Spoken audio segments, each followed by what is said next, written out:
श्रीमती नवनीत राणा जी। बहुत बहुत धन्यवाद अध्यक्ष महोदय। आज पंतप्रधान जी का जन्मदिन है तो उन्हें बहुत सारी ढेरों सारी बधाई देते हुए विदर्भ के तरफ से और अमरावती जिले के तरफ से सभी नागरिक के तरफ से आज कृषि उत्पादन बाजार समिति के बाहर किसानों को जो फसल बोने का बेचने की अनुमति जो दी गई है उसका हम सभी स्वागत करते हैं, स्वागत करना भी चाहिए। पर जब किसानों की फसल बोते हैं तो उसी समय उसका फसल का मूल्य तय करना चाहिए जिसमें गीला, दुष्काल, सूखा, बाढ़ आने पर, तूफान आने पर उनके किसानों को नुकसान होता है तथा उनको बीमे का मूल्य भी नहीं मिल पाता है। इसलिए बुआई से लेकर कटाई तक उसका भाव 1.5 गुना मिलना चाहिए तथा देश के किसान सही मायने में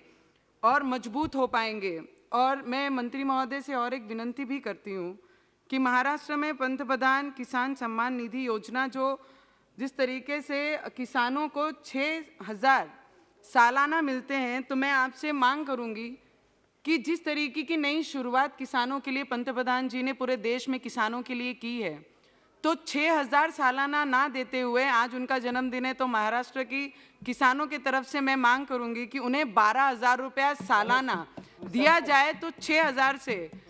हमारे दादा ने बोला है कि 6,000 से क्या होता है, हमारे बंगाल में कुछ भी नहीं मिलता। तो मैं बोलती हूँ कुछ नहीं से 6,000 बहुत अच्छा है, 6 से 12,000 तो और भी अच्छा है, इसलिए 12,000 मिलना चाहिए। और जिस तरीके से प्याज पे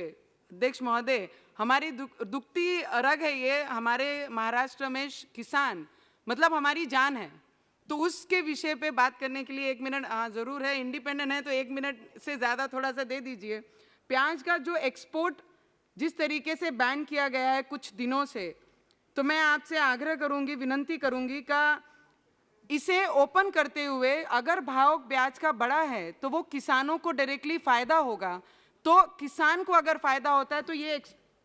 एक्सपोर्ट जो बंद किया है उसे खोल दिया जाए। और वहाँ के नासिक के एमपी ने भी, हमारी कलीग ने भी इसका विषय लेकर मंत्री जी के पास गए और उन्होंने उनको एक उत्तर दिया है कि हम किसानों का नुकसान नहीं होने देंगे। तो वो जवाब लेकर पर मैं आपसे विनंती करूंगी कि एक्सपोर्ट को बैन जो किया है वो हटाकर उन्हें जल्द से जल्द इसका फ़ायदा दिया जाए। और जिस क्षेत्र को मैं बिलोंग करती हूँ विदर्भ, जहाँ पे बहुत बड़े पैमाने में सूखा रहता है, जहाँ पे फसल बोने से लेकर हमें हर चीज़ का संकट सामने आना पड़ता है, तो उसके लिए ये बिल बहुत इम्पॉर्टेंट रखता है कि अगर कॉन्ट्रैक्टदार वहाँ पर आएंगे तो किसानों को उससे फ़ायदा ही होगा, लाभ ही होगा कि जिनको आखिरी साल में ख़त्म होने तक उनके हाथ में कुछ नहीं मिलता, तो ऐसे सूखा जहाँ पर रहता है उन किसानों को इससे बहुत बड़ा फायदा मिल सकता है। तो मैं आपसे विनंती करूंगी, 1 मिनट आखिरी का, एक ही मिनट, 1 सेंटेंस ओनली प्लीज। और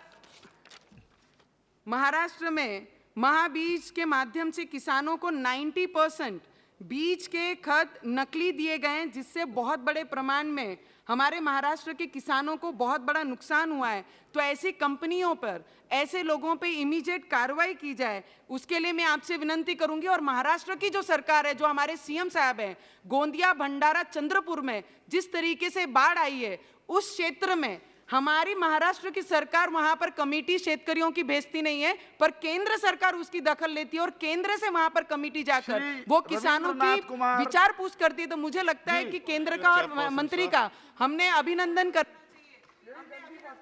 प्रारंभ करें प्लीज।